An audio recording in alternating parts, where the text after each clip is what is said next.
Avec Ice Road 2, alias Ice Road Vengeance, Liam Neeson reprend le volant dans une suite où l'action se mêle au deuil, offrant un thriller autant marqué par les balles que la mémoire d'un frère disparu.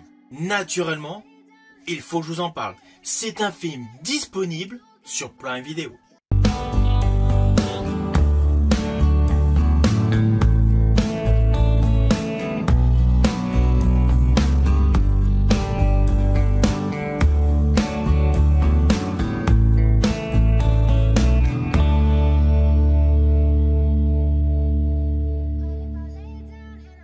Hello, c'est HR, votre chroniqueur. Je vais donc vous parler d'Ice Road 2, qui est en fait le titre pour la France, Ice Road Vengeance.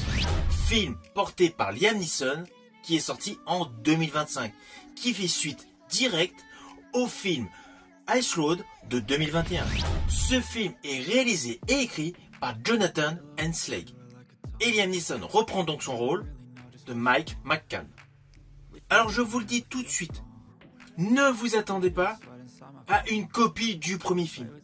Le film a beau être une suite, mais il est totalement différent. Il y a quelques petits détails qui font référence au premier film. Mais in fine, si vous n'avez pas vu le premier film, vous ne serez pas du tout perdu par l'histoire de celui-ci. Histoire qui est la suivante.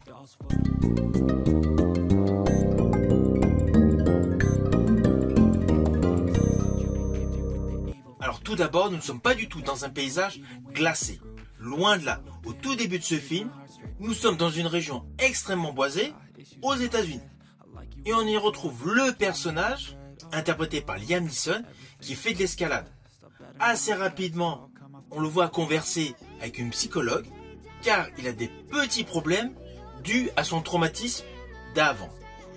Cette séquence est uniquement pour faire office d'ouverture et nous installer le personnage qui n'a qu'un but, aller au Népal. Alors pourquoi, me direz-vous, il souhaite aller au Népal? Tout simplement pour disperser les cendres de son frère disparu sur l'Everest. Une volonté souhaitée par son frère décédé.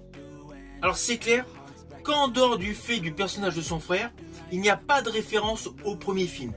On sait juste que c'est un spécialiste de la route. Un amoureux du bitume, normal, il a été routier plus de 30 ans. Ainsi, le personnage par Liam Neeson semble débuter tout simplement une nouvelle histoire totalement indépendante au premier film. On a donc laissé le côté glacé du premier film pour arriver au Népal, alors oui, en période hivernale. Mais tout l'aspect de glace s'en reste limité, même si le film s'appelle Ice Road Vengeance. Dans ce film, son personnage, souhaitant aller sur le mont Everest, il se fait accompagner d'une guide et prend tout simplement un bus touristique. Mais là, coup de théâtre, il y a un jeune individu qui, peu de temps après avoir intégré le bus, se fait agresser par deux personnes armées, un homme et une femme. Et c'est là que débute réellement l'histoire suspense de ce film avec Liam Neeson. Alors oui, il y a un côté où on ressent le déjà vu parmi la filmographie de Liam Neeson. Mais on va pas se mentir, lorsqu'on voit un action movie porté par Liam Neeson, on a tous au fond du cœur la saga des Taken. Donc on va pas se dire qu'on recherche quelque chose d'extrêmement édulcoré.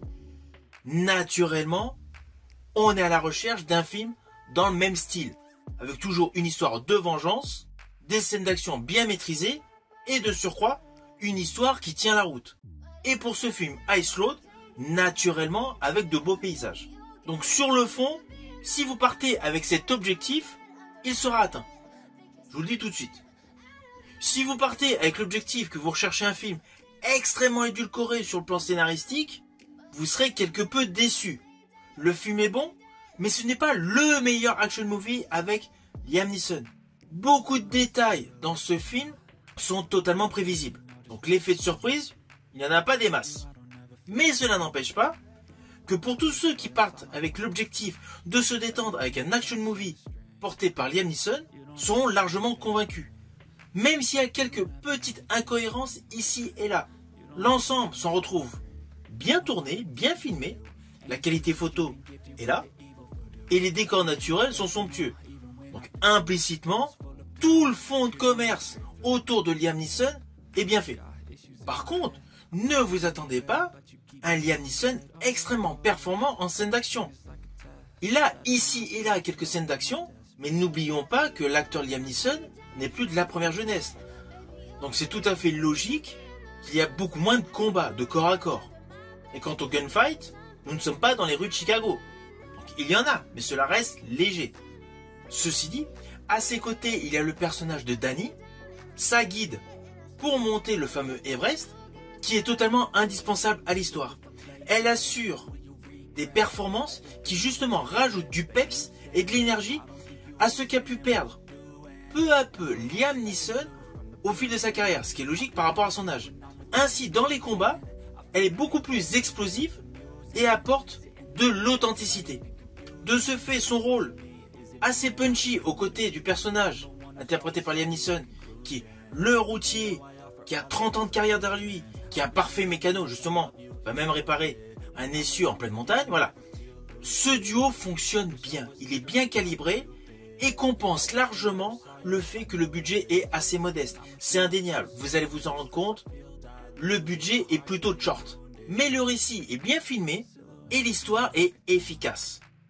Alors oui, il y a quelques scènes d'action qui paraissent peu probables. Je pense notamment à la descente d'une sacrée pente à l'aide d'un treuil, ou une autre scène avec un tunnel et des motos. Mais bon, c'est le jeu du cinéma, c'est la magie du cinéma plutôt on va dire. Et dans tous les action movies, on sait très bien qu'il y a une partie qui est impossible. Je suis un aficionados de la saga des Fast and Furious, on va pas se mentir. 80% des scènes d'action qui sont dans ce film sont totalement impossibles. Donc là, dans ce film Ice Road Vengeance, il y a quelques scènes d'action qui se paraissent impossibles. Mais elles sont limitées et cela permet de fluidifier l'histoire. L'histoire qui est un pan assez conventionnel. Un grand méchant qui veut construire un barrage au détriment de villageois. Mais bon, cela passe largement et comme il y a une belle qualité d'image, on en oublie les incohérences niveau cascade. Alors je rajouterai que par rapport à bon nombre de films des action movies, le personnage interprété par Liam Neeson évolue réellement. On n'est pas dans une suite de films où le personnage reste identique avec uniquement le côté « je suis le héros du film ». Là, son personnage de Mike évolue psychologiquement. On n'est plus du tout dans la dimension psychologique du premier film de 2021. Dans le premier film, on était davantage axé sur le personnage d'un routier endurci, marginalisé et surtout marqué par les épreuves de la vie. Il s'occupait à 100% de son frère malgré la précarité et les humiliations. Dans cette suite, son personnage est désormais seul. Son frère est décédé.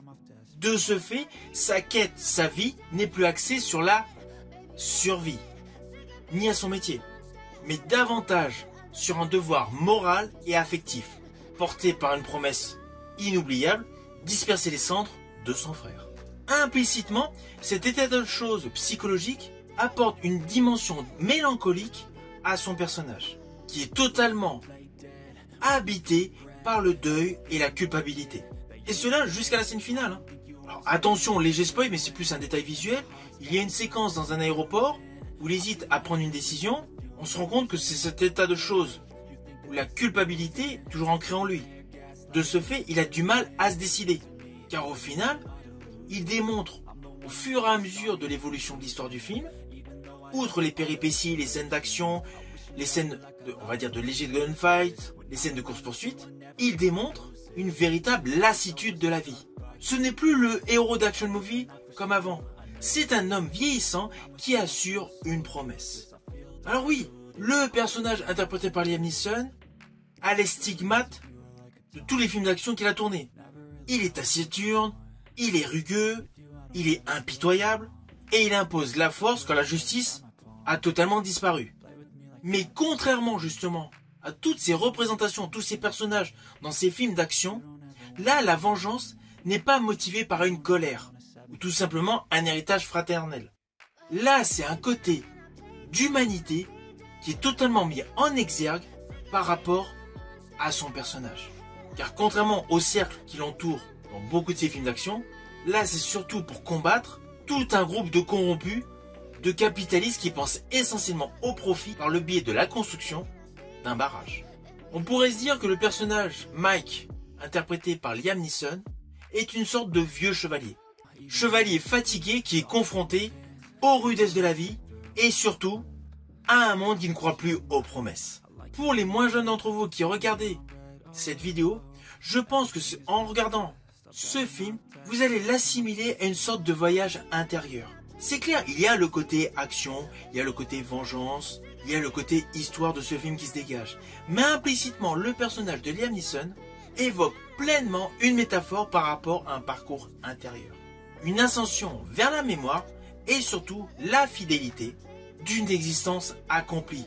C'est bien plus qu'une mission d'action. Alors au final, c'est évident, ce qui m'a tout de suite hypé sur ce film, c'est la présence de Liam Neeson. Je suis fan de ses action movies, comme de ses très beaux films. C'est indéniable, je n'irai pas dire que ce film Ice Road Vengeance fait partie de ses meilleurs films. Mais ce film est une bonne suite au film de 2021, avec un côté davantage axé sur la réflexion intime. On n'a pas besoin d'avoir vu le premier film pour apprécier pleinement ce second film. Cependant, je vous invite tout de même à regarder les deux films. Cela vous permettra de mieux comprendre les flashbacks que nous découvrons dans le deuxième film, qui raconte le passé militaire du frère du personnage de Liam Neeson. C'est un film que je vous invite donc à découvrir sur Prime Video. Si vous avez aimé la vidéo, n'oubliez pas, petit pouce vers le haut, pensez au partage, mais surtout pensez à me mettre en commentaire tout simplement votre avis sur ce film disponible sur Prime Video. Je vous dis à bientôt pour une prochaine vidéo.